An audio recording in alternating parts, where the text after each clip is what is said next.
like the solar experience you're looking for, visit our website at greenmtnsolar.com. The Brady Farkas Show is produced and funded by WDEV and the Radio Vermont Group. We welcome listener feedback. Email your comments to wdev@radiovermont.com. The energy. So the barber trims my beard all nice, like an artist. Now, I didn't tell him to do that. I wanted the beard gone. So then I went home and shaved it off completely after I was done. I felt horrible. The passion. Rafael Devers is the biggest contract in franchise history. He needs to be a leader for this Red Sox team. The opinions on all your favorite teams. Are the Patriots close to playoff contention? Yes. Are they close to Super Bowl contention? Hell no. This is the Brady Farkas Show on WDEV AM, FM, and WDEVradio.com. What's up, everybody? Welcome back here on a Wednesday on the Brady Farkas Show. Actually, with Brady Farkas here on WDEV AM and FM and WDEVradio.com. Appreciate Lee Cattell filling in for me yesterday. Yesterday was it was a very busy day for me. I had it pre-planned to be off for a while. I had a bunch of things going on. I won't get into it with all of you, but I was pretty disconnected most of the day yesterday. Disconnected from sports, disconnected from work, disconnected from the world. I do appreciate Lee hosting the show. I caught a very few minutes of it. I was finally done with the things I was doing. Around 5 o'clock last night, I caught a few minutes of Lee doing the show. He sounded great. He's a true professional. Again, I thank him for filling in. I did get over to the UVM game last night. Catamounts beat Albany to close out the regular season.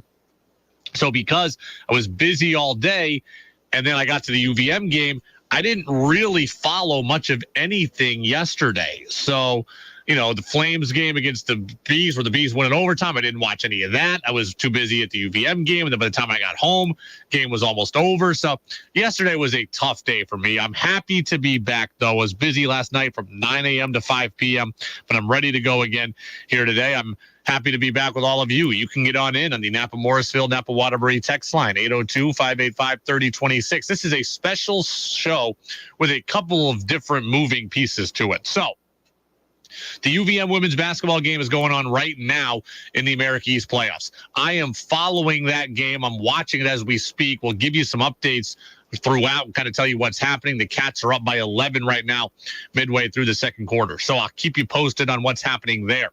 We've got a special 2-guest show today. Very, very rare. Caron of NESN is going to be with us in about 15 minutes. He's going to be with us at 5:45. But Buster Olney is going to be with us today at 6:30. So Buster can't join us tomorrow because of he's doing a Red Sox game, ironically enough, for ESPN. So Buster will be with us at about 6:30. I already taped that interview. I'll play it back for you at that time. You're going to want to hear what Buster had to say. He had a lot of interesting things on the Red Sox. The Brady Farkas Show, by the way, is brought to you by Fecto Homes, and let's get to it. 5, 4, 3, 2, 1.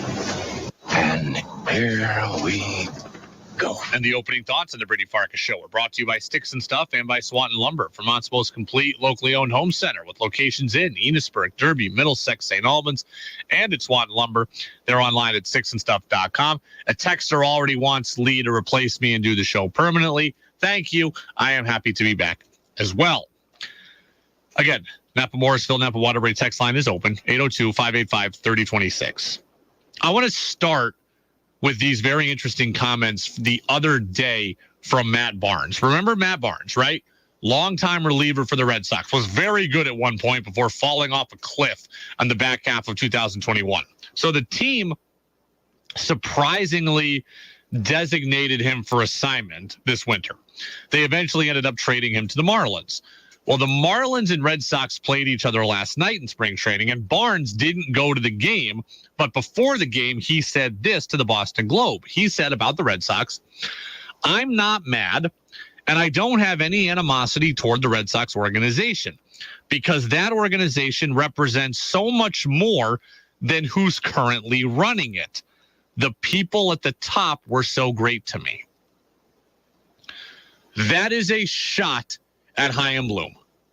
That is a shot at Chaim Bloom and a shot at no one else. When you hear those quotes, when you read those quotes, just know they are about one person, and that person is the chief baseball officer. I mean, look, Matt Barnes said, like, it's not easy, or it's not hard to read between the lines here. Matt Barnes said he loves the fans. He's got no problem with them.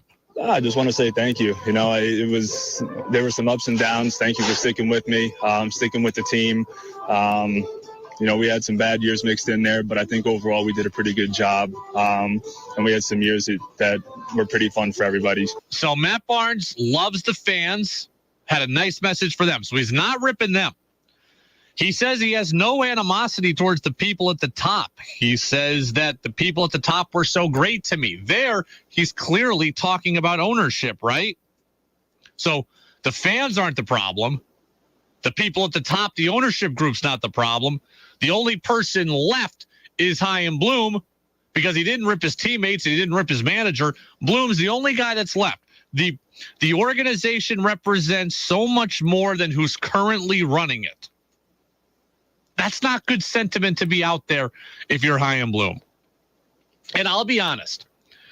At first, those comments didn't really raise red flags to me, right? Being completely transparent. When I read those comments yesterday, at a time when I finally got access to things, they didn't really raise a red flag to me. I thought, look, Chaim Bloom is the guy that gave Matt Barnes his walking papers. Of course, Matt Barnes is going to be upset.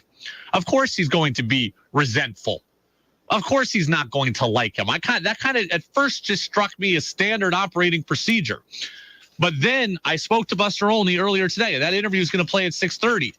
And Buster reminded me, Brady, this isn't the first time we've heard players talk about Bloom and or his communication style.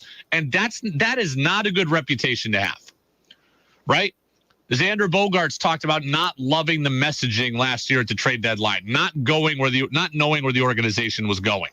There was the Christian Vasquez stuff where he gets traded and he's kind of walking aimlessly around the field and nobody's there to talk with him. There's JD Martinez saying that he wasn't really communicated with this offseason. And now you have Barnes, who clearly harbors a grudge at Bloom.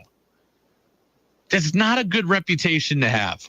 It's not a good reputation to have. At first, I thought Barnes was just exhibiting sour grapes, but then I talked to Buster, and I'm like, you know what? No, this is kind of a pattern that's out there with Bloom, and Bloom needs to fix this.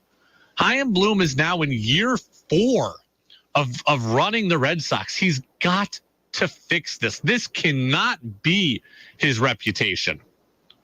Okay? 2020, 2021, 2022, 2023. This is year 4. Like, this is starting to be like, this is go time for him. You can't have this be your reputation. You can't have people be this bothered by your communication style, or people who think your communication style is non-existent. This, at the end of the day, is a people business. I know it's big business. I know it's baseball, but it's not just fantasy baseball. Okay. Chaim Bloom is in the people business. He is in the relationship business. You can't do this job solely from behind a desk or from solely behind a computer. You just can't do it. I think Chaim Bloom knows baseball. I think he generally knows personnel. I think that he has a real good idea of how to build an organization for the long term. And I believe he's trying to execute that. But at the core of all of that is a people business. There are real human beings here. This is not just fantasy baseball. And those real human beings with those real human emotions have to be treated better by the people in charge. That's just the way that it is. That's how this goes. Right? Chaim Bloom, I don't think Chaim Bloom is trying to force out the guys he inherited. I don't believe that. But it seems pretty clear to me that when Chaim Bloom is kind of done with you or has no use for you, he's pretty cold to you. And I understand in this business, you do have to be a cold business person at times, but there are also people who deserve your respect. And Xander Bogaerts deserves your respect. And Christian Vasquez getting traded last year deserves your respect. And JD Martinez this offseason deserves a phone call.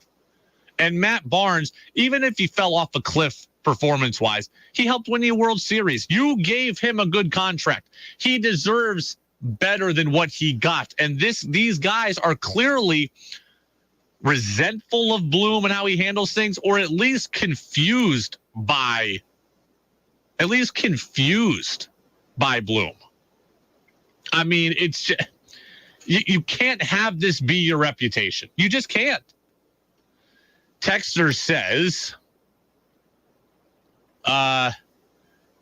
Lee would cringe at that. I think he means replacing me.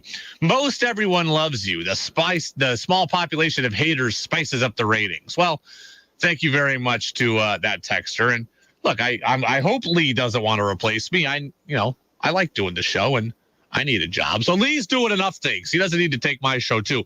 But I will talk with him tomorrow and find out how he enjoyed doing it. There are a lot of people out there that say, Brady, I could do what you do. I could be a sports talk host. I could do that. That doesn't sound like a hard job. I'd be curious where Lee landed on that. I want to know if Lee ended up thinking this show was easier than he would have thought, or if he would have thought if it came out more difficult than he would have thought. That's what I'm genuinely curious about. Because everybody says they can do it. Some people can. And then some people fall flat on their face. I'll be curious what Lee thought of it. Now, he got through it. That's the first battle.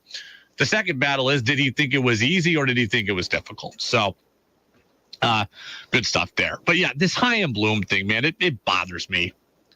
It bothers me to hear this. And when you think that it's been a pattern. Again, when Bloom is done with you, he seems to be done with you. And guys deserve better than that in a lot of cases. Now, I think conversely, the guys that Bloom brings in, I bet you he absolutely loves. Kike Hernandez, Yoshida, those guys, I bet he showers with praise. The guys who he's done with, they seem to get the short end of the stick. Red Sox today, by the way, they played the Astros at spring training. The Marlins last night, Astros today. They tied 4-4. No big deal there on the tie. A couple of other interesting things here to note. Masataka Yoshida is heading back to Japan this week for the World Baseball Classic, so we will not see him at spring training anymore for the foreseeable future. Japan figures to play very deep into this tournament. Heck, they might win the tournament, so they're going to be around for a while. Yoshida's not going to be back in Fort Myers maybe for like 2.5 or 3 weeks. So he's going to go to Japan this week, start pool play there. I think pool play begins March 8th. So Yoshida, we got a small sample size of him. 1 for 6, a double, a sac fly, a couple of strikeouts, and no walks. But, obviously that's a small sample size. But Yoshida is a guy that the Red Sox need to be a big part of their team, and we're not going to see him anymore for a while. Red Sox played just a few regulars in this game. Casas, Arroyo, and Reese McGuire played, so not a whole lot to report from that one. Casas obviously had the homer yesterday, which is a good thing there against the Marlins. The best news of the day came outside of game action for the Red Sox. Chris Sale's doing well in his bullpens and his live hitter work. He's going to make his Grapefruit League debut coming up on Monday, so good stuff there for Sale. And finally, kind of the last thing, I'm really curious about the outfield situation for the Red Sox. And I'm going to ask Buster about some of this too. Or I asked Buster about some of this. Again, that interview's already been done. But it is an interesting situation. The Red Sox have guys, it seems like, are 4 locks for the team. Yoshida, Verdugo, Duvall, and Refsnyder, who's got a guaranteed contract. That leads me to believe there's not room for anybody else. But Jarren Duran's having a very good spring. And Raimel Tapia went 2 for 3 today, and he's a guy with a long major league track record, Rockies and Blue Jays. On a playoff roster last year with the Blue Jays. I mean, would they cut Duvall and play Duran or Tapia? Would they cut Refsnyder? Would they see Refsnyder as more of a utility all-around player who can play in the infield now that Arroyo's a starter? I don't know. Maybe that's the plan. Maybe Refsnyder is going to dovetail into the infield some more, and then we'll see Duran or Tapia make the team. I don't know. We will talk about it, though, with Buster Olney at about 6:30. Right now, it's time for Tom Caron, our Red Sox and Bruins insider over at NESN. So TC is on the phone line now. TC, thank you for being with us. How are you on this Wednesday? Doing well, Brady. How you doing? Excellent. I'm going to throw a little curveball at you today if you're ready for this. Let's go. So Buster Olney usually joins us on Thursday, but Buster can't join us tomorrow because he's doing the Red Sox game tomorrow against the Phillies. So Buster's going to join us later in the show. As a result of that, I'm going to pivot and talk more Bruins with you and get completely out of my comfort zone. Okay, let's try it. I think they need to go 16-6 over the remaining 22 games to finish with the most points in NHL history. And I'm still sitting here trying to figure out how this is happening, considering 5 months ago, we were wondering if they could, even make the playoffs given all the injuries and the new coaching staff. Yeah, I mean, again, it's the new coaching staff, right? I mean, it all begins there. Jim Montgomery's a guy who has sort of just changed the atmosphere in the room. And we talked a lot about Bruce Cassidy. I'm a big fan of Bruce Cassidy. But, man, what a good move by the Bruins to just change the voice. A guy who comes in and whether it's his role in getting Krejci to come back or bringing the best out of the Jake DeBrusk types, give Don Sweeney full credit. I criticized the move for Allmark a couple of years ago. Thought Swayman was the guy. You didn't need him. He's become one of the best goalies in the NHL. That was a good move. This was a great deal at the deadline, or before the deadline. We're at the deadline now, but you add depth up front, you add depth on the D line. I mean, they've been pushing all the right buttons since the beginning of the season. I understand the answer might just be as simple as they're hockey players, but why is load management not a term in the NHL? That's a great question, isn't it? And maybe it is because they're hockey players. Maybe it's because as hard as they go and as much intensity as there is, a shift is 50 seconds. I mean, it's sprinting bursts with rest in between. And say which will, the NBA, the best players are out there for the better part of the entire game. So maybe it's something to do with their ability to rest and recover. I do wonder if you might see a little bit of load management in a hockey way down the stretch here. If you want to make sure that Bergeron and Krejci and Marchand are all ready come playoff times, you can ease back off the throttle a little bit. But this doesn't feel like that type of team, does it? No, it doesn't. And I guess how much of it is money related also? Like, I understand how valuable these pieces are to the Bruins, but in the NBA, guys are making $35, $40 million a year. How much does that factor in versus guys making $7 million a year? Oh, I honestly don't think it factors in within the decision-making of an organization. I think an organization looks at what it needs to do to win. I don't think, Cam Neely and Don Sweeney are having conversations saying, we're only paying Bergeron this. Let's get him out there and make him play. I don't think it factors in. The way that, the part of what factors in on the financial side is that, you don't have, the 15-day contract that the NBA has, where you can just bring a guy in every now and again. So the salary cap structure in the NHL is such that you're only so many guys are active, and every time you activate a guy, it has ramifications on your salary cap hit. So that could factor into it a little bit, I guess. Tom Caron, Bruins insider, Sox insider. We will get to some baseball momentarily, but another hockey question here for TC. The Rangers get Tarasenko from the Blues. They get Patrick Kane from the Blackhawks. They've already got Panarin, who's excellent. Very good goaltender. How much do you fear the Rangers in the Eastern Conference? I think the Rangers have really improved themselves. I think the Leafs have improved themselves with trades. I love this Eastern. I mean, you never sleep on the Lightning. I think that the Eastern Conference, you've got about 5 teams that have gone all in, and I absolutely love it. And make no mistake, as good as they have been, come the Stanley Cup playoffs, the pressure is squarely on the Bruins. You're going to post the best season in franchise or perhaps NHL history. You better win some games come the playoffs, and those early playoff games where nothing is a given. They're going to be dealing with the pressure that they haven't felt all season. So I think it's going to be a really intriguing playoff run for the Bruins. TC, I don't know how in tune you are with the Hockey East women's game, but just kind of pointing out to you today that the UVM women are in the Hockey East semifinals against Providence. If they win, they'll likely face the juggernaut of Boston University for a chance to get to the NCAA tournament. Pretty cool here for the Catamount women to kind of come from obscurity within the last few years and steadily build this thing to a point where they've been nationally ranked all year, and here they are playing for a spot in the Hockey East finals. Yeah, I have followed them. It is great for the sport.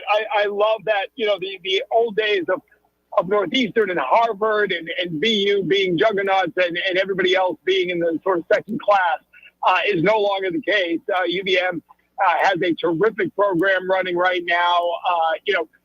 What we've seen BC, what that used to be a doormat, is now a really good program. You've got schools like Holy Cross that don't have great records, but have now built something that is going to be a contender in the future. The women's game, for a long time, I did the first ever Hockey East Women's Championship years ago, play-by-play. Providence won the first couple of those. And I remember just talking about the skill level improving, but you still had a very short list of really good programs in the women's game. Harvard, Providence, back then Brown was a juggernaut under Digit Murphy. And now it's not quite to the men's side in depth, but it's getting much closer where you've got, 5-6 teams in every conference that really can make a run deep. And that gets deeper every year, and that's great for the women's sport. All right, let's talk about the Red Sox. And the Red Sox played the Marlins yesterday, and a guy that wasn't there was Matt Barnes, the former Red Sox reliever. And Barnes came out the other day with some comments that are raising eyebrows. They seem like a shot at Chaim Bloom, TC. Yeah, they did. I talked to him last night, and clearly still shocked by what happened. Said it took him time in this offseason to really come to grips with it and get himself refocused. Usually guys at this point in their career are used to the business side, but he's been 12 years in the Red Sox organization and now is getting a taste of the business side of it really for the first time. Comments, he went out of his way to talk about Brian O'Halloran and Eddie Romero and Raquel Ferreira, the assistant general managers, but absolutely didn't mention Chaim Bloom and made a shot about the organization as more than the people who are running it. He didn't stick around for the game last night. I talked to him. He said, I don't need to be here and be rah-rah against them. We'll do that in June when we come to Fenway Park. So he got his workout done in the afternoon and got out of there quickly. It's still pretty raw. It was no doubt about that when talking to Matt Barnes last night. Tristan Casas homered yesterday. Tristan Casas is a more interesting guy even than I realized. There was the interesting story that came out last week in Mass Live from Chris Cotillo about how he clashed last year with some of the Red Sox veterans. We know he likes to sunbathe before the games. He's got his pregame nap routine. Now he's got his nails painted. Interesting guy, this Tristan Casas. Yeah, very different guy, very unique. I think in a good way. This is the kind of guy that baseball never would have allowed to flourish 20 years ago. The veterans absolutely would have crushed a guy like this. And, I talked to him a little bit about it. I had a really good conversation with Alex Verdugo about it, another guy, who likes to show his style and have a little bit of flair. And he said, baseball's done a good job of creating space for young guys, as we know. We live in a different world. Everybody marches to the beat of their own drum, and we try to embrace that in society. Baseball's been a little slower to embrace change, but in the case of Tristan Casas, Cora was quick with us to dismiss the part of the Chris Cotillo article that said that it was an issue with his teammates. He said it wasn't an issue with the teammates, but you can't be napping in the middle of the clubhouse while the team is getting ready to go. They've got a nap room set up in the back. Oh, take a nap there. He made a joke that you can't lay out in right field to sunbathe at Fenway. So he said, don't do it up on the Coca-Cola deck. It was a great line by Corey. He said, that's closer to the sun anyway, so you might as well go up there. Corey's a good guy at deflecting scaling back on controversy. I think he did a really good job of making this a positive, even though the piece that Chris did made it sound like there was a controversy going on. TC, let me get you out of here on a broadcasting logistics question. I've been fascinated by watching various broadcast teams and how they've handled the pitch clock. Some broadcast teams put it up in the corner of their scoreboard like a shot clock. Other broadcast teams don't put it up at all. I haven't noticed the pitch clock yet be a part of the NESN score bug. Is that something we're going to see come in the season? Or are you guys going to make it seem like baseball as usual? Yeah, so we're playing around with it. You'll definitely see it in some way during the season. The difference is in a lot of these broadcasts down here, we're not the only ones there. We don't, during regular season, the Major League ballparks, we're essentially to dumb it down, we are sort of hardwired into the scoreboard, right? So we can just incorporate their clock. That doesn't happen in these spring training ballparks. So we actually have to have a camera on the scoreboard and then superimpose our camera feed of the, it's just not clean. So that it's really not about what we do or don't think we should do. It's just right now what's technically, we can't dedicate one of our cameras to the scoreboard the whole game. So we're playing around with some things right now. You'll see it in some way during the regular season. Not giving away trade secrets, but I think we're right now leaning towards maybe we bring it in with 10 seconds left. You don't need to be counting down from 20, I don't think, with man on base. But I think, when you get to 10, that's when the action starts, right? The catcher's got to be in at 9, the batter's got to be in at 8, and then the pitcher's got to deliver. So, we're going to play around with some things, and you'll see us try some different things over the course of spring training and see what works. So we're getting feedback from fans. It's just, listen, we're a week in. I absolutely love it. The pace of play is unbelievable. The guys seem to be adapting to it pretty well. We had that, bizarre thing in against Atlanta where we had the clock off by game to end it. And last night, Kevin Youkilis during our broadcast was speculating, how do you score it? We had a strike 3 on a violation last night. Is it a backwards K? I mean, he didn't swing. But he wasn't looking because the pitch was never thrown. Jason Varitek texted in and said, maybe you go a K with a circle, so you got the circle K. But these are, there's all these little ramifications that are playing themselves out over the month of spring training. But I think, the feedback I've gotten from fans, and there are certainly fans who don't like it. They think the game is being thrown on its head. But I'm hearing that they find it to be a much more compelling product. It's quick action. The pitchers are dealing. The action comes quick. We've got a lot of runs and a lot of hits, and these games are being played in 2 hours and 45 minutes, more on par with an NBA or an NHL game.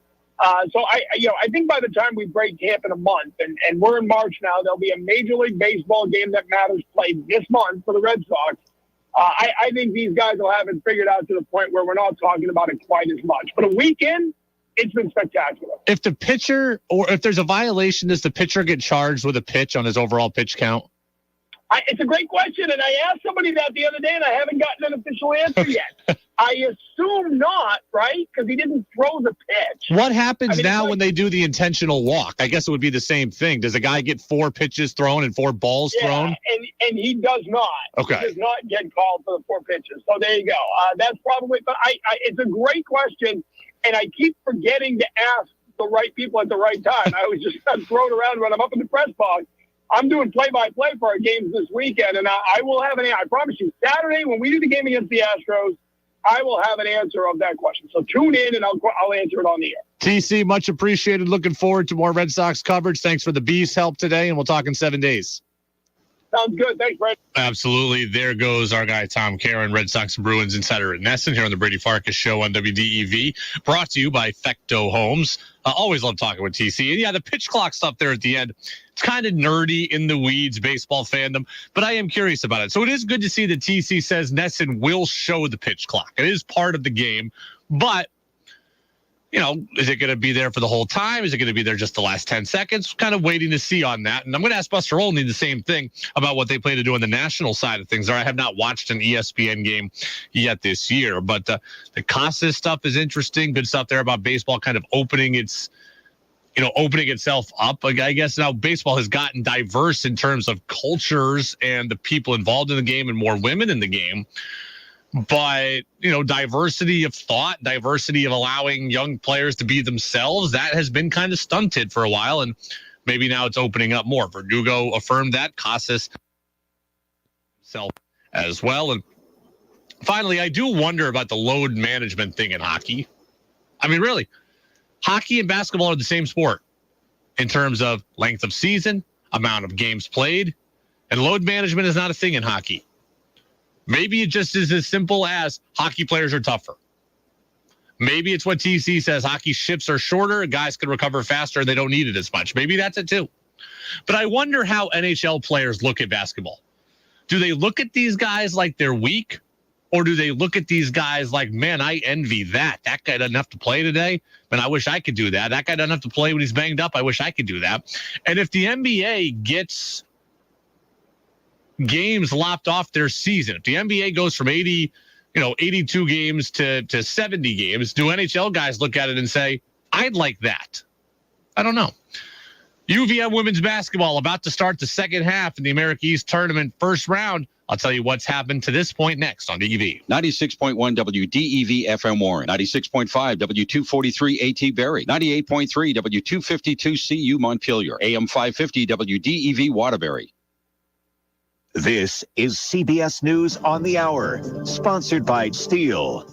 I'm Monica Ricks. Federal transportation officials met with railroad union leaders today amid reports of rail workers getting sick at a toxic train derailment site in Ohio. CBS's Stephen Portnoy has details. An official of one rail union says several workers repairing the tracks in East Palestine have reported the same symptoms: migraine headaches and nausea. The union chief told CBS News that some have sought treatment.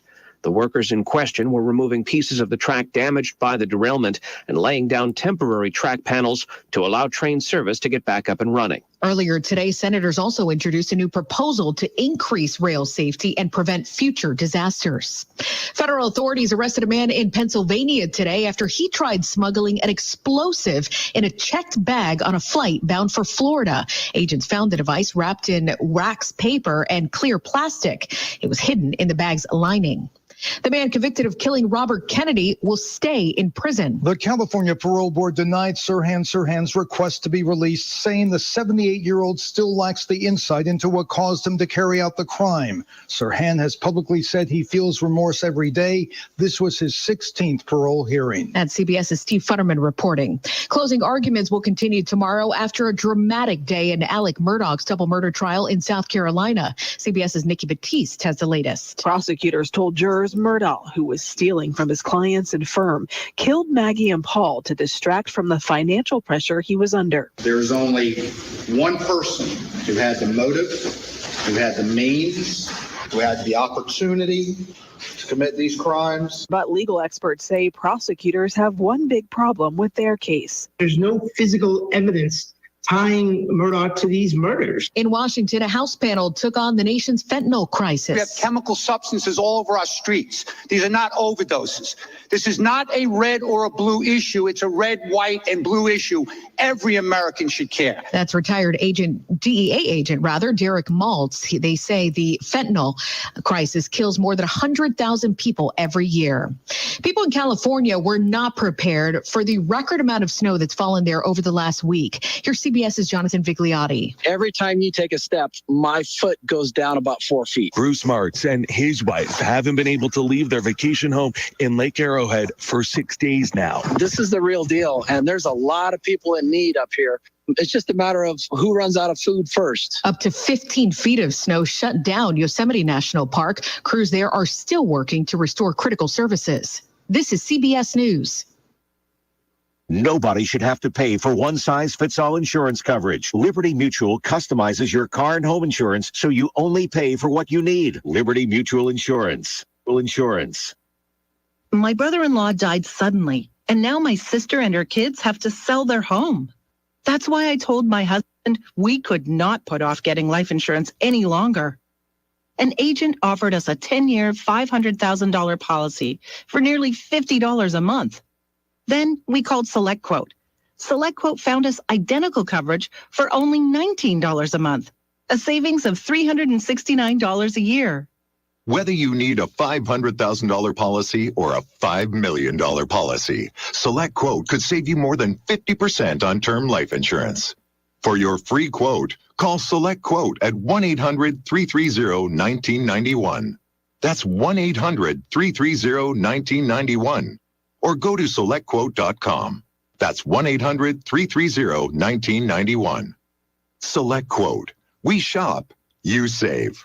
Full details on example policies at SelectQuote.com/commercials. They want to add to your online vocabulary. Accepted any advice from a petfluencer lately? It's one of the terms just added to dictionary.com. It refers to online influencers who use their animals to gain followers. Another addition, rage farming, defined as using inflammatory content to spark a social media response. Other new additions, pinkwashing, when corporations support LGBTQ rights, and hellscape, used to describe the current state of the world. Deborah Rodriguez, CBS News.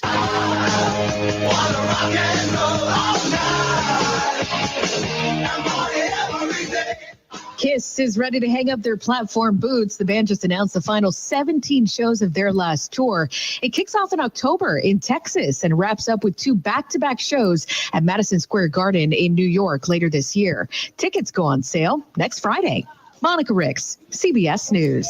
The Brady Farkas Show now has an interactive text line, so reach out now at 802-585-3026. Now it's back to the Brady Farkas Show on WDEV AM, FM, and WDEVradio.com.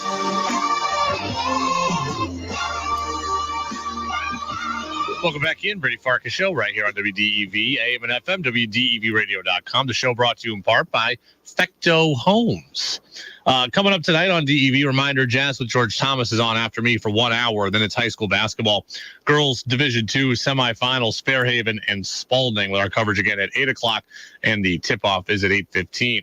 The UVM women's basketball team is playing in their quarterfinal round right now at the America East tournament. That game's being played as we speak at Patrick Gym. It started at 5 o'clock. The reason it started early is because the UVM women's hockey team is also playing tonight. That's a 7:30 start at the Gut. So because of all the parking and facility usage, they elected to, and also maybe the fans wanting to go to both games, they have accommodated for that.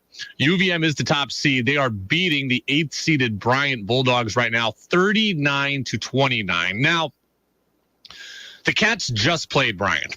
They just beat this team by 23, and right now it's a 10-point game. We are at 7 minutes left in the third quarter. And there's a couple of different thoughts here on this. There's the thought that says it's the 1 seed against the 8. You just beat them by 23. Why are you not beating them by more? And there's the thought that says you just played this team. You know each other well. It's probably understandably closer this time around. I tend to land in that camp. UVM should win this game. They are the 1 seed. They are the regular season conference champs. They are playing the 8th seed. But I don't think that they have to beat them by as much or more than they just did. You just saw this team. This team comes in with no pressure, comes in with nothing to lose. You just saw each other. You know who each other is now. I think if UVM wins this game by double figures, then I'll be happy. If this game ends up being a 6-point victory, well, then we'll talk differently tomorrow. But if they win this game by 10-14, I will be satisfied. They don't have to beat this team by 23 again just because that's what they did the other day. They are up 10 right now. And here's the other thing, too. I don't think UVM has been nervous. And that's a really good sign. And I didn't think they would be nervous, but there's always the potential. And it's been kind of the question that Elisa Kresge and her team have fielded all week. How will you handle this? This is a new scenario for the UVM women. The UVM women, and the whole time I've been here, have never had the target on their back. So now you have the target on your back. You have the expectations. You're no longer the surprise team. You are no longer the Cinderella. You are now the hunted. And that is new. How would you handle that? It's a fair question. And you're playing at home. And with that comes a degree of pressure. But I don't think UVM has wilted. I thought UVM played with a lot of pressure all season. Going 0-2 to start was pressure. Having a 14-game win streak you have to sustain, that's pressure. Having the regular season title decided on the last day and you have everything to play for, that is pressure. I think UVM is, I'm not going to say immune to pressure, but I think they have built up a good exterior to pressure. I think they are a tough team. And because they're only up 10, I don't think it's because they are nervous. I think this game looks like a UVM women's basketball game should look. And 9 players have played for UVM. 8 have scored. So good balance and good depth. 10 from Emma Utterback right now, 6 from Bellavito, 6 from Anna Olson, 5 from Delaney Richardson. Kat Gilwey, the CVU product, has 5 points. So right now, it's a good all-around effort by this Catamount team. They were up 12 at the break. They're up 10 right now. Again, win it by 10 to 14, maybe 15, and I'll be thrilled. I'm not going to judge this team for winning this game by 12 points. They don't have to win it by 20 as far as I'm concerned. And I really want this team to win this game, and they should win this game. And I really want to go to the America East Conference semifinals, which would be on Sunday. So the conference semis would be on Sunday. So we hope to see the Catamounts there at Patrick Gym again on Sunday afternoon. I think it would be a noon start. Am I remembering that correctly? I'll have to get back to you on that. Let me see if that's right or not. But this program deserves it. They've struggled. They struggled with COVID. They opted out. They deserve to have this, as far as I'm concerned. And I want to see them get to the semifinals on their home floor. It would be Sunday at 1. Sunday at 1 would be the semifinals. So good stuff there for the Catamount women. We will continue to keep you updated. 5:45 left in the third quarter. Remember, they play quarters, not halves on the women's side. UVM up by 10. All right, let's get to the men's side of things, where UVM beat Albany last night in a game I was at. Final score was 79-61. Catamounts finished the America East regular season at 14-2. They get the 20th win overall, so 20-10 inside league play. For 20-10 overall, 14-2 inside league play. They'll go into the conference tournament, which begins on Saturday night. Winners of 12 consecutive games. They are rolling. They are favorites in that tournament. No doubt about it. I really liked last night's game. And to be there was really fun. I don't get to go to a ton of UVM games because of this show, right? Because they start at 7 and I don't get off the air until 7 o'clock a lot of times. So it's hard for me to go. Yesterday I was able to go because I was off. I thought it was a good test for UVM. Albany came in. They had nothing to lose. They were playing with total freedom. They're in last place. They're not very good. They're playing out the string. They had the ability to just come in and try to punch you in the mouth and do different things and get under your skin. And UVM didn't fold. They didn't wilt. They responded. And they kept their composure. And they ended up winning that game by 18. Albany played hard. And they played irritating in a good way. They tried to do things to be a nuisance. And UVM responded. Business-like approach. It got a little hairy at one point. I think UVM was only up 8 in the second half. But they ended up winning it by 18. And every time Albany would have some momentum, UVM found a way to swat it away. And I just thought it was a good test once more before the America East Conference tournament. And the Cats are going to take on NJIT in that game on Saturday night at 7. Another reason why I loved last night's game, it was the return once again of what I am calling opening night Aaron. Aaron Deloney was so good last night. And it was so fun to watch him play that way. When Aaron Deloney plays like he did last night, this is a totally different team. It's a much more dangerous team. It's a much more well-rounded team. It's a team that gets scoring off of its bench, a team that has scoring that can come in bunches, and a guy that can do so many things overall for your ball club. Deloney for 3. That's good. That's a heat check right there. Aaron Deloney coming off that little handoff. I mean, Deloney, when he is like that, when he is on, he is one of the more dynamic players, not only on this team, but in this league.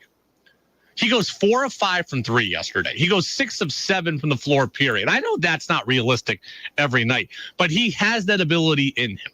And when he does that, it is such a luxury for this team, and they are so much better, and they are so much more dangerous. I mean, the shooting ability that he has, that's great. The points you get off of his shooting ability, that's huge. But when Aaron Deloney shoots like that, you have any idea how many other things that opens up? When Deloney shoots like that, it stretches out the entire defense. Now they've got to pull away from the basket and go to the three-point line and guard him. And when they do that, well, then the lane becomes more open. And your slashers like Dylan Penn have an easier time. Your post players like Nick Fiorillo or Robin Duncan have an easier time.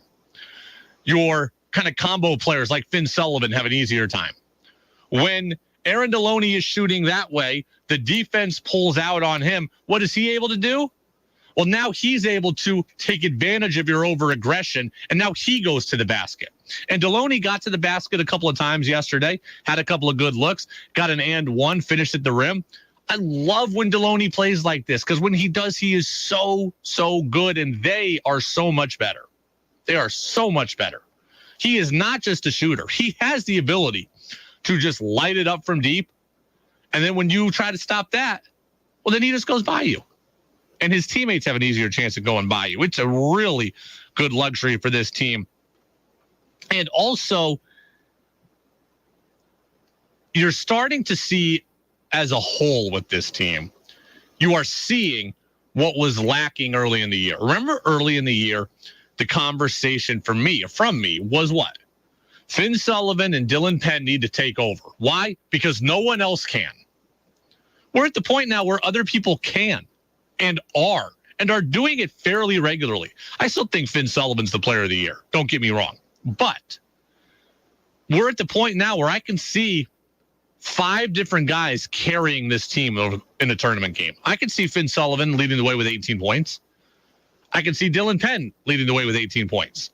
I can see Deloney doing what he did yesterday for 18 points. I can see Matt Veretto, who had 17 yesterday and 20 against Bryant. I can see him leading the team in scoring.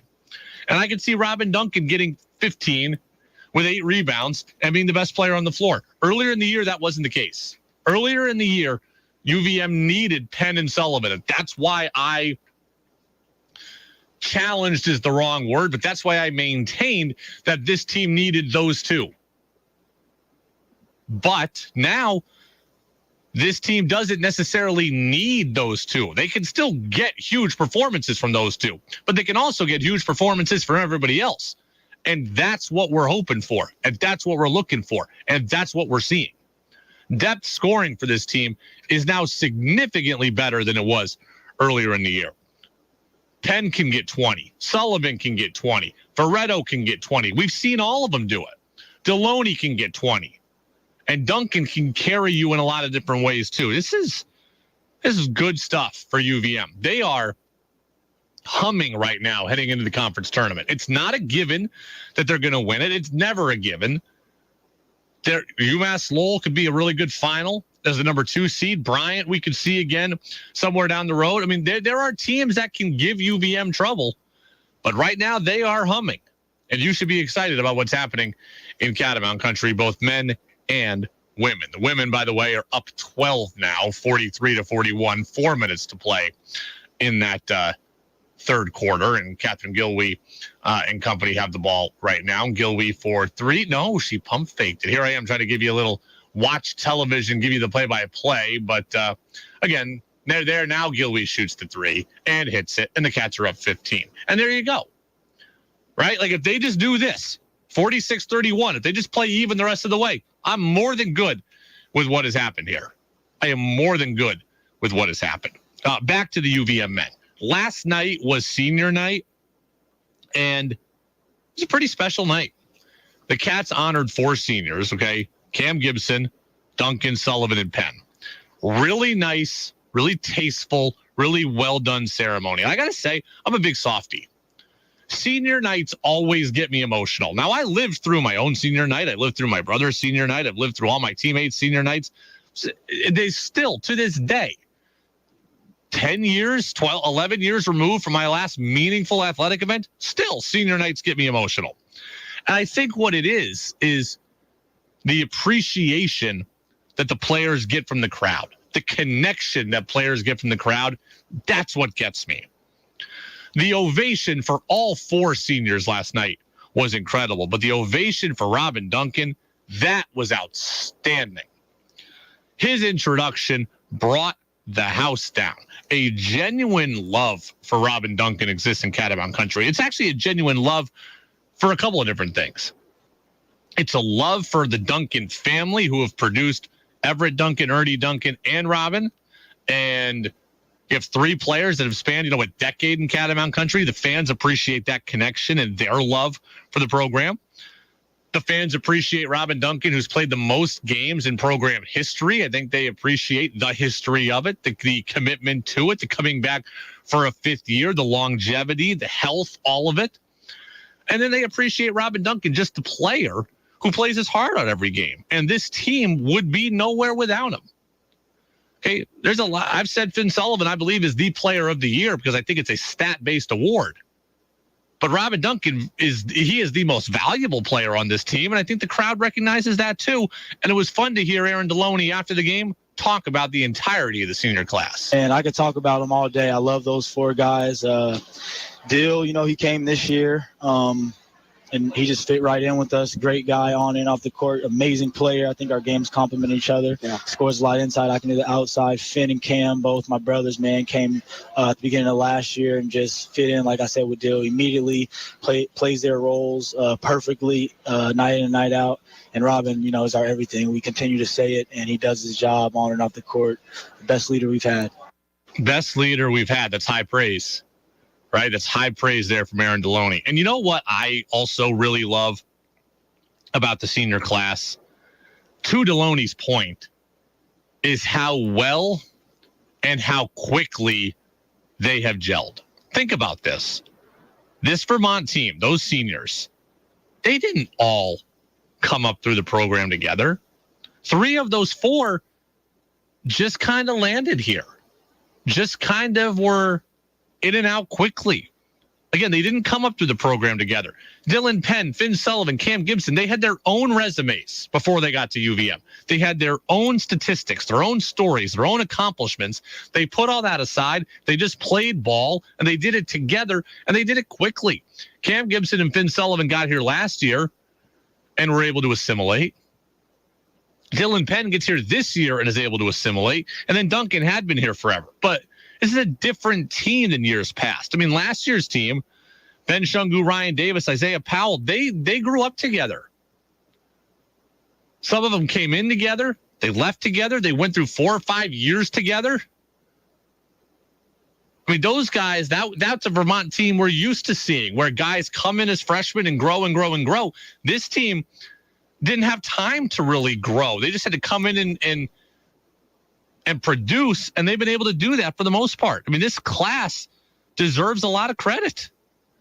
Okay, and the coaching staff deserves a lot of credit because chemistry is not easy to build, and they found a way to build it and build it quickly, right? They found a way to build it and build it quickly. Credit to the players, credit to the leaders, credit to the coaching staff for doing that and for bringing in guys that can assimilate that quickly.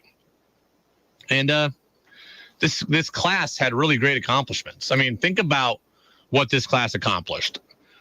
2 straight America East titles. I think Robin Duncan's been a part of maybe 4 regular season titles. 2 1,000-point scorers happened on their watch. Dylan Penn Finn Sullivan got it this year, so did Cam Gibson. Duncan's played the most games in program history. It's good stuff. And I'm going to miss this group. Again, it is not a typical Vermont team in that some guys are just, Coach Brennan calls them the hired guns. So you don't have as much of an attachment to everyone except for Duncan. But I still think this is a very fun and likable group. And it's been a group that deserves credit for gelling, for overcoming what happened earlier in the season. It's been a fun run with a fun team. And I talked with Freddie Coleman today as well, right? Freddie Coleman of ESPN Radio is always with me on Wednesday. Today's interview is online only, but I talked more with Freddie kind of about this stuff. And I think I might bring it to your attention tomorrow or possibly Friday.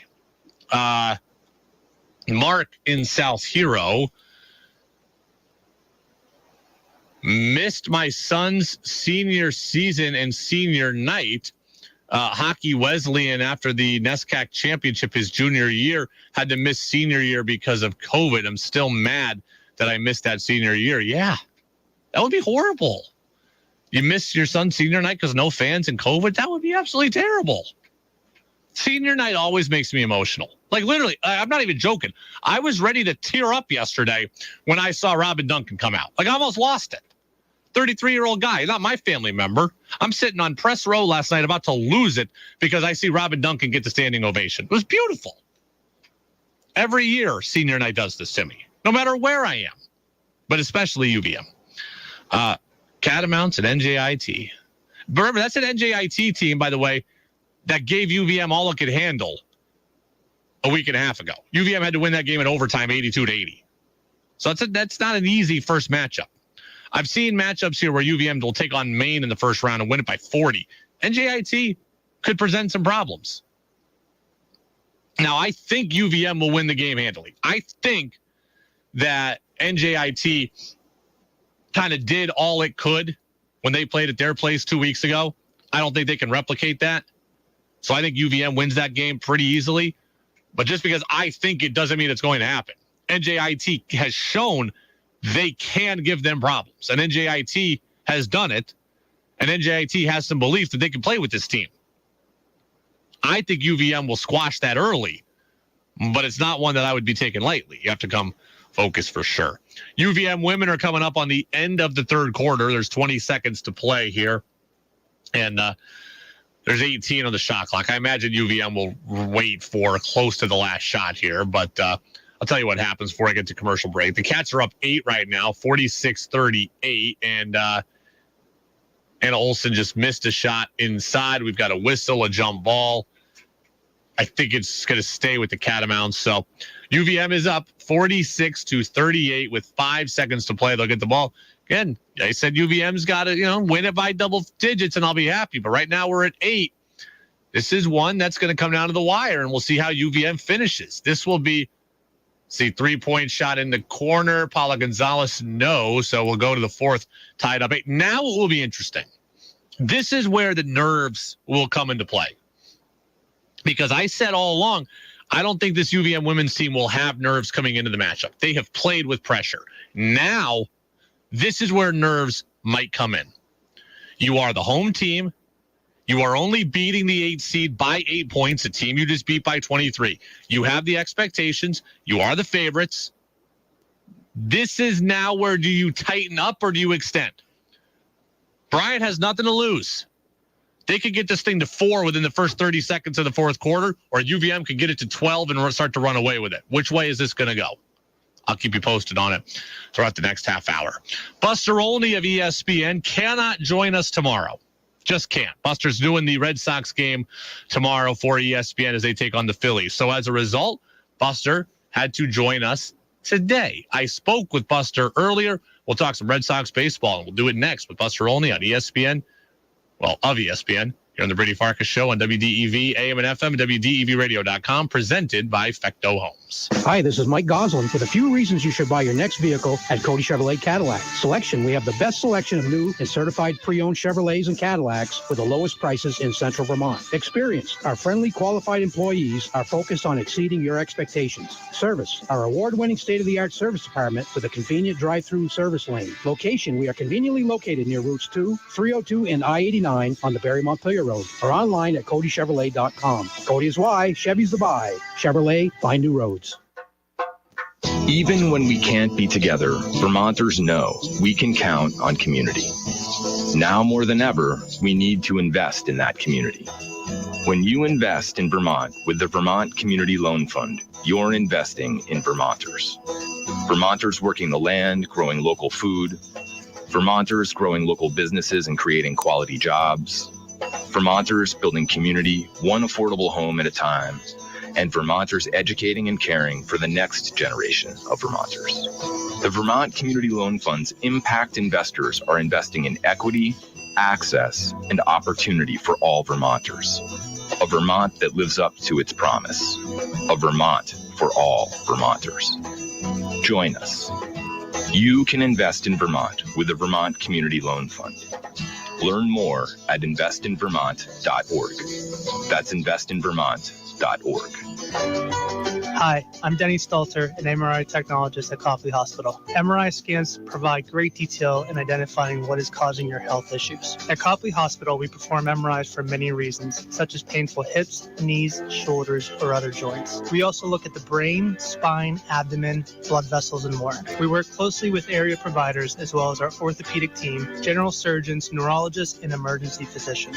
As a technologist behind the control desk, I can assure you the imaging we capture is the highest quality. Our new MRI, upgraded in 2022, offers the largest open-ended bore and a mirror system that allows you to watch videos or listen to your favorite music all while having your scan with improved comfort and concise imaging. We are with you throughout your scan, observing you and your vital signs, and can see how relaxed you are or if you're getting anxious. High-quality care close to home. For more information on Copley's MRI services or other diagnostic imaging questions, visit us at copleyvt.org. That time of year has arrived, the time when big sales on winter gear start. Hey, this is Caleb at Waterbury Sports. It's been a few years, but big President's Week sales are back on once again. Winter gear is on sale 20 to 30% off. Whether you're looking for new downhill, alpine touring, or cross-country skis, they're all on sale. Snowboards, boots, and bindings? Yep, those too. Snowshoes, traction, and hockey skates? You know it. Outerwear, helmets, goggles, and accessories? All of the above. So come grab a deal on the remaining gear at Waterbury Sports, downtown Waterbury, Vermont. Whatever your interest, sports. It would be monumental if they could come away with 2 wins right current events. Vermonters are very used to a serious, deliberate budget process. Weather. Now, typically, El Niños and La Niñas have generally a weaker effect. WDEV has a podcast for you. Locally produced podcasts of our own shows and podcasts from our partners at CBS and ESPN. To access the full listing of podcasts, go to our website at WDEVradio.com. Think you know sports better than Brady does? Text in with your thoughts at 802-585-3026. All the insight into everything going on in baseball. It's time for our weekly conversation with ESPN baseball insider and Vermont native, Buster Olney. I'm just about ready to bet the family farm in Vermont. On the Brady Farkas Show on WDEV AM, FM, and WDEVradio.com. Welcome back in, Brady Farkas Show, right here on this Wednesday on WDEV, AM and FM, and WDEVradio.com. Different Wednesday for us today, a multi-guest Wednesday, and the reason being is that we're talking today, a day early, with our ESPN MLB insider, Buster Olney. Buster can't be with us tomorrow, reason being he'll be watching the Red Sox tomorrow in person for ESPN, so he's with us today. Buster, how are you? I'm doing great. Yeah, getting fired up for that game, and seeing the Red Sox in person and seeing if there's reason for Alex Cora's hope. When you go see the Red Sox tomorrow, what are going to be the things that you're looking for? It's going to be your first time seeing the Sox this spring. What do you want to find out? So, I mean, first and foremost, I want to watch Yoshida hit, right? But I'm not going to have an opportunity to do that tomorrow. We got the lineup ahead of time. He's not going to be available, and so that was kind of a bummer. I'm curious about Alex Verdugo. And the condition that everybody's talked about, put eyes on him, because one of the advantages in my job is, to get a before and after with a lot of players. And, after hearing what they told him and understanding how important his ability to drive the ball is going to be for the lineup this year, I'm going to be really curious about what I see in him. I'm going to be curious about, conversation with Kenley Jansen, their closer. Yeah. And him adapting to these new rules and what their feel on it is. And I am, generally speaking, curious about, if this team has developed sort of this collective chip on their shoulder because of all the, the negativity around the team, the criticism of the front office, and how that's filtered down to the players. Well, a lot of what you just said are things that are on my list of questions. So let me go back to Yoshida for a second, who you're unfortunately not going to see tomorrow. But I think one of the more interesting developments this spring is the conversation on where he's going to hit in the batting order. Yes. When they first signed him, I just assumed he was a middle of the order player.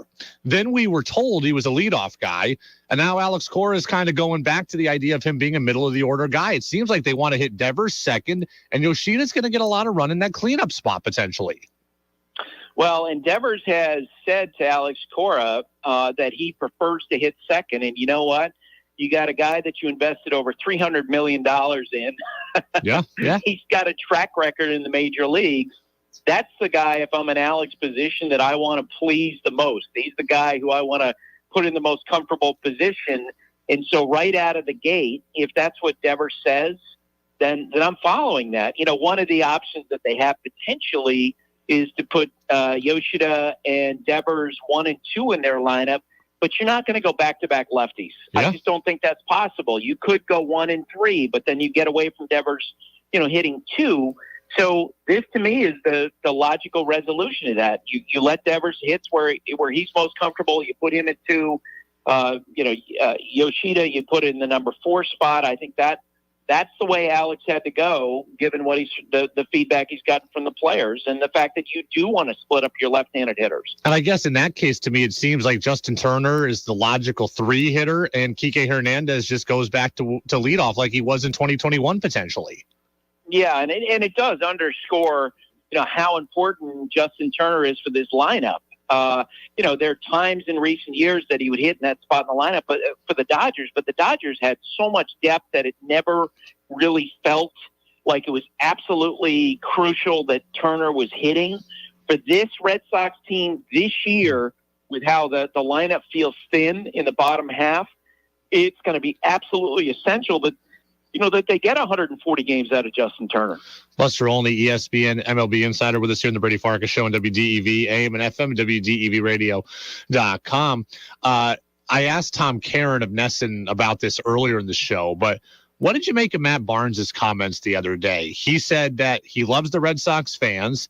He has no ill will towards the people at the top, and they don't basically represent the people currently running the show. That seems like a not so thinly veiled shot at Chaim Bloom and Chaim Bloom only. And it's reflective of what you and I talked about so often last year, that it did feel like that there's this absolute disconnect between the front office and the players. Whether or not that's actually true, I don't know. But this week you had the comments from Barnes, you had the comments from Xander Bogaerts, feeling like the initial offer that he got was, he didn't use the word insulting, but you read between the lines of what he said. That was clearly the case. He also said out loud what you and I speculated upon a year ago, that if the Red Sox had been aggressive out of the gate with their initial offer, Bogaerts probably is still with the Red Sox. All of that, and then what we saw at the trade deadline with Christian Vasquez. And Vasquez, sort of walking around wondering what's going on.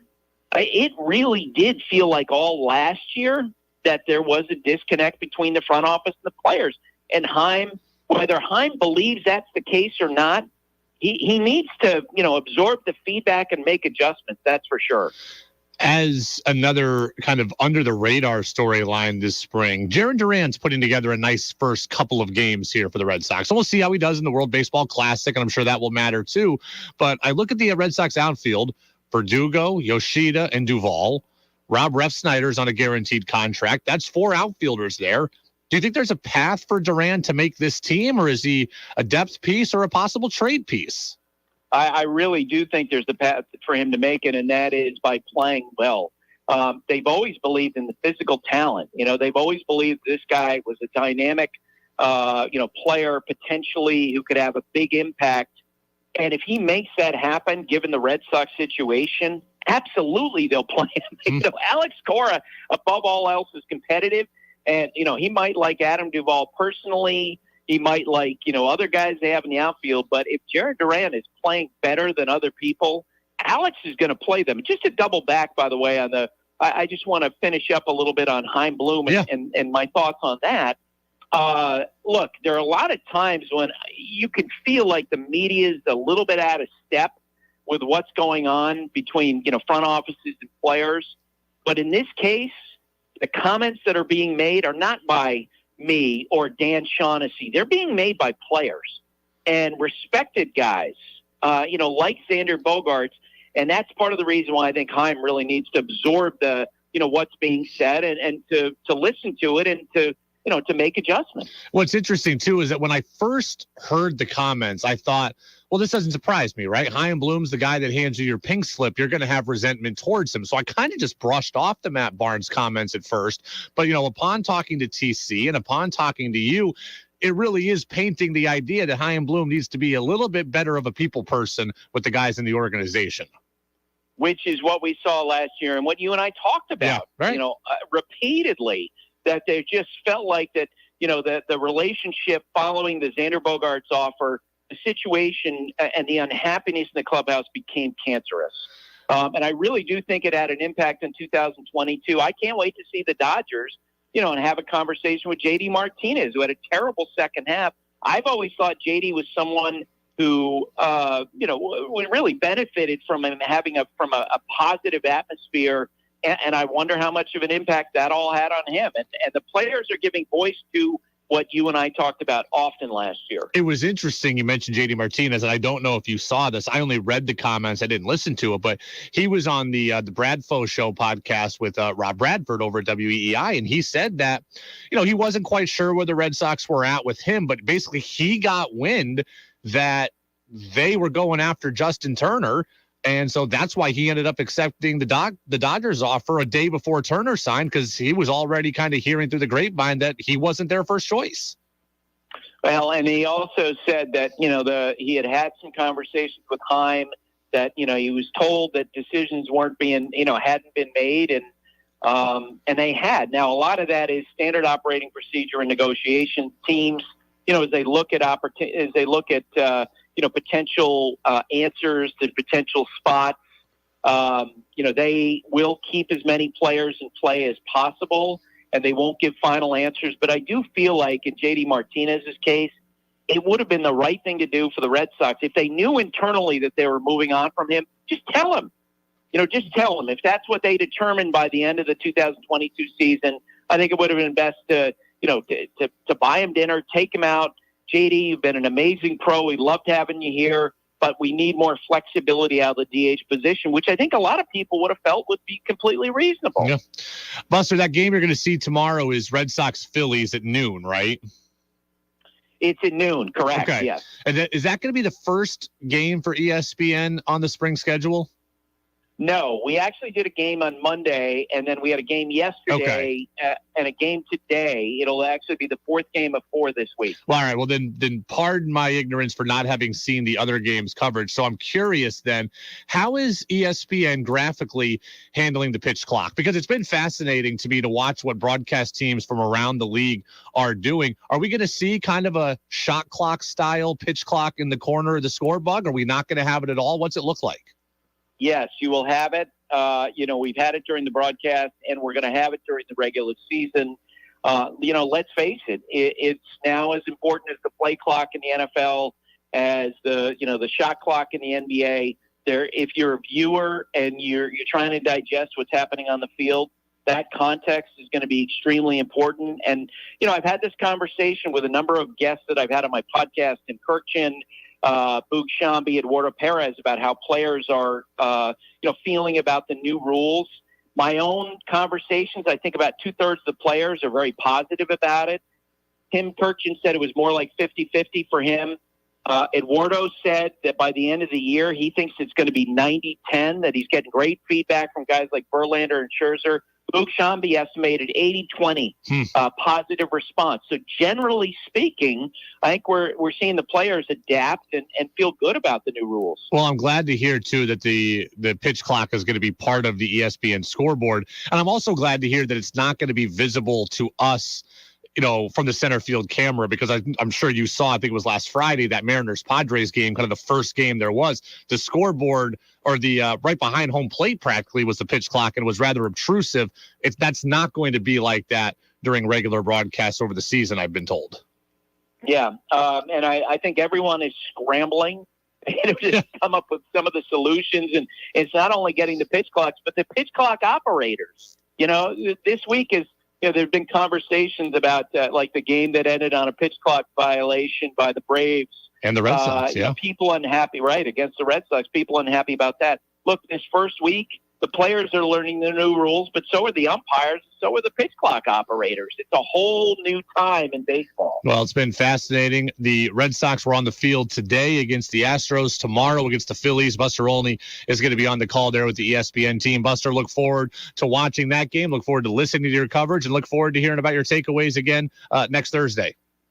That sounds great, Brady. I'm looking forward to it. I'm always looking forward to it as well. That was my talk earlier today with Buster Olney of ESPN. We taped that this morning. Buster obviously was doing some ESPN stuff today, doing ESPN stuff tomorrow. Couldn't be with us. So, hey, well, I'll take Buster and TC on the same show anytime. I don't usually do 2 guest shows, but Buster and TC, I'll make some exceptions for that. Buster, very critical of Chaim Bloom. And Buster has kind of helped shape my thoughts on this situation, right? Like, I like Chaim Bloom.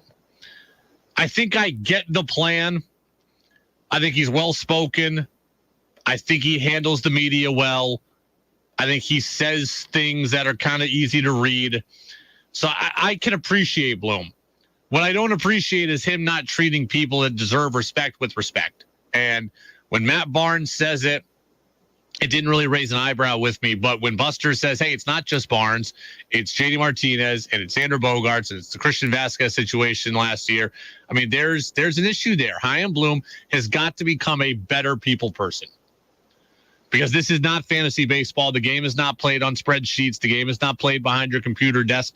You have to be in the relationship business, and Chaim Bloom is not always in that, and that is a problem.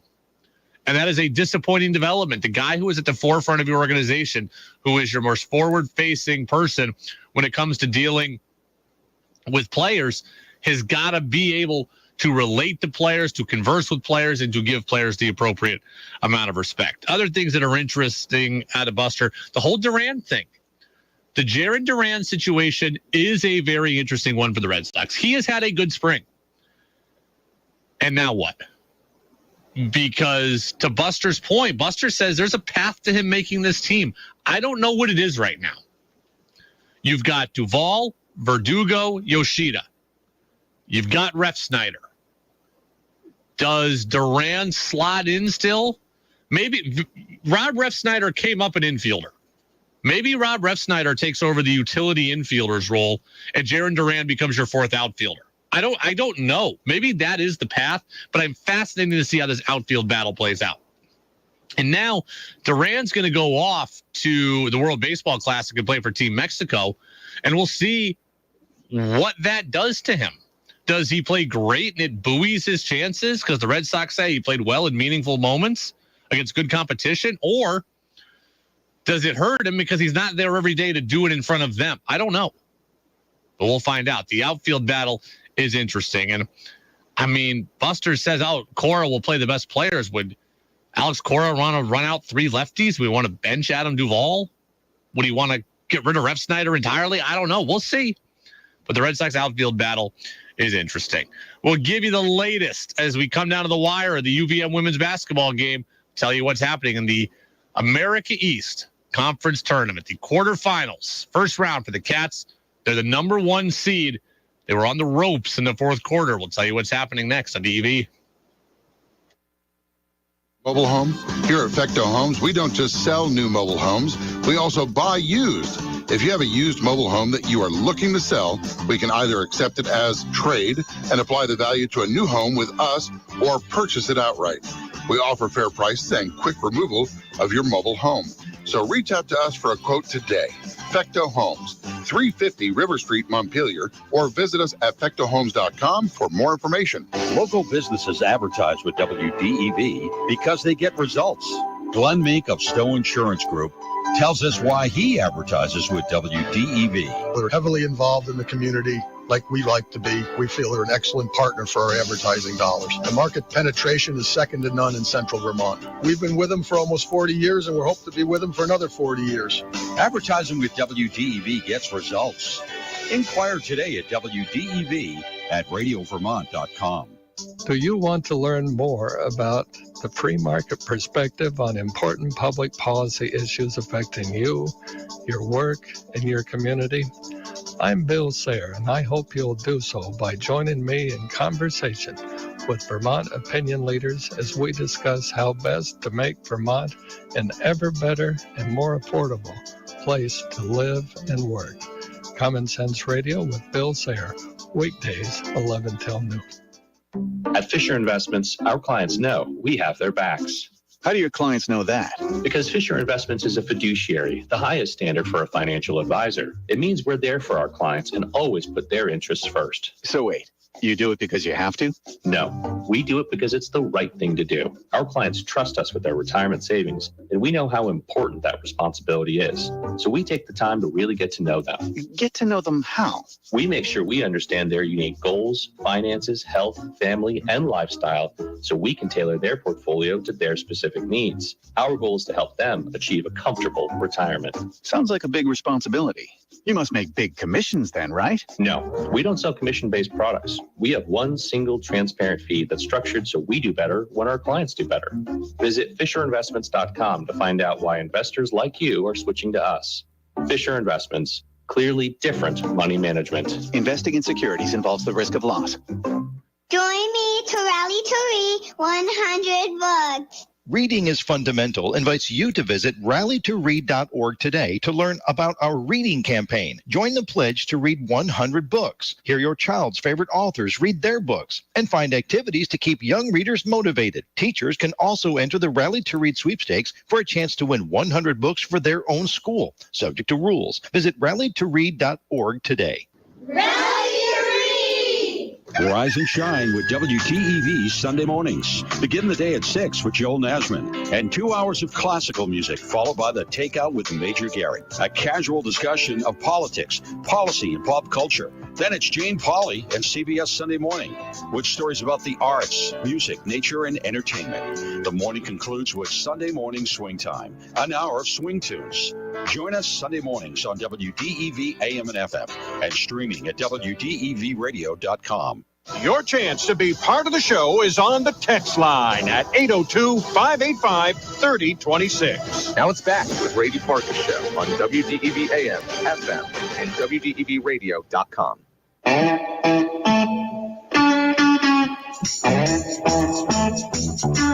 going to tell you a story. All right, welcome back. Brady Farkas Show here on WDEV. We're presented by Fecto Homes. We're going up until 7 o'clock. Then it's Jazz with George Thomas, and then that's on for 1 hour. And then it's high school basketball tonight. Girls Hoops Division II semifinals at the Berry Auditorium. It is being played between Fairhaven and Spalding, and what should be a pretty good matchup. So the UVM women's basketball team, first round of the America East Tournament, the quarterfinals, they are going to win this game. The Cats are up 56-49 with 6 seconds left. They are going to win this game. That said, this one's a little too close for comfort. Now, I think this is where the nerves play in. I didn't think UVM would have nerves coming into it. I don't think they had nerves throughout the first half. I think when Bryant started to make a run in the second half, I think this team tightened up a little bit. But it's understandable, right? It's new to them. They haven't finished out games in the tournament before. They haven't played without this pressure before. 56-49 is your score right now. As for how this game is broken down, Catherine Gilby leads the way with 12 points for the Cats, 10 from Emma Utterback.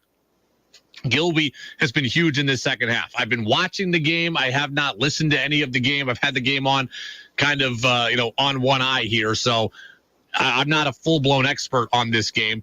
But Gilby's hit a couple of threes here in this half. She struggled overall from three today, just 3 of 10, but a couple of them have come in this second half. Utterback has not scored at all in this second half. Olsen hasn't, Olsen has just 6 points in this game as well. So, I mean, UVM women are not getting the performance they typically do from their stars. That's why they only have 56 points. But I will say in the fourth quarter, Bryant got it down to within 3. It was 46-43. Bryant got it to within 3, and then UVM was able to respond. So I do think they tightened up, but they were able to take the punches and get the game back under control. Again, they are up 56-49, 3-2-1 shot up. Bryant misses, game over. Cats on to the semifinals. So good job for Lisa Kresge and her team. It was closer than we wanted it to be. I said win it by double figures and I'll be happy. They win it by 7. Let's hope now the nerves are out. My guess is they won't be, because you're still going to be at home and you're still going to be the favorite in the next round, but you can't lose as the number 1 seed. I do think there is some inherent pressure that comes with being the number 1 seed to not lose that first game. The Cats are on to the next round. Good for them. Tomorrow, we're going to talk with Dylan Penn, by the way, of the men's team. Looking forward to talking with him. It'll be my first time talking with Dylan Penn all season. Texter says on the Red Sox, Duran has done this the last 2 years. He's torn up this is Roger from Middlebury. Duran has done this the last 2 years. He's tore up the minors, got to the majors, and been a huge bust. I say trade him. That is also an interesting point. And I mentioned that with Buster, too. If Jarren Duran plays well the rest of this spring / World Baseball Classic now, do the Red Sox trade him? If they say there's not a path to him on this roster, do they just trade him? Now, I don't think a team in contention would give up anything of real value for him. But a team like the A's, a team like the Reds, a team like the Pirates, a team that's on a different part of the Royals, maybe they'll take a guy, with 5-6 years of team control left and give you something or give you another prospect. I don't know. But someone out there will want Duran and be willing to take Duran if he was playing well. But I just don't know what the Red Sox want to do here. I don't. I wish I had a better handle on this, but I don't. If he makes the team, I think it's probably because Ref Snyder is going to be a utility infielder and a guy who can play the outfield too. He could be AAA depth. He could be trade bait. Heck, Buster says he could start if he's playing well. I don't know that I see a path to him starting. I think Adam Duvall is a guy that this team brought in for a reason, and I think they would like to stick with him, but see what happens. Celtics are taking on the Cavaliers tonight at the Garden, 7:30. It's that game about a half hour from now, 40 minutes from now.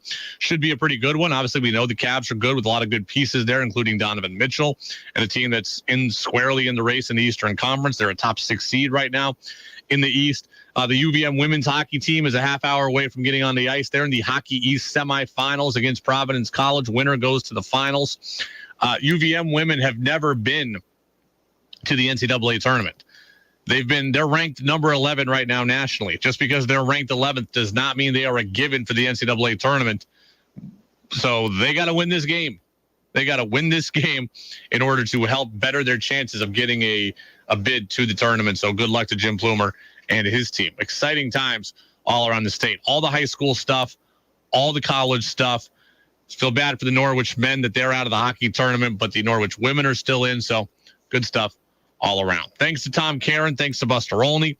We're on tomorrow. We're only on for 45 minutes. The reason being is that we've got early high school basketball action tomorrow, early playoff action. We will talk with UVM Hooper Dylan Penn. He'll be on with us tomorrow at 5:45. Go download the podcast. There's great stuff there. Tom Caron, Freddie Coleman, Buster Olney, all those interviews are up. They're all live online. You can go check them all out at Apple Podcasts, Spotify, or WDEVradio.com. Jazz with George Thomas is next. This has been the Brady Farkas Show, brought to you by Fecto Homes.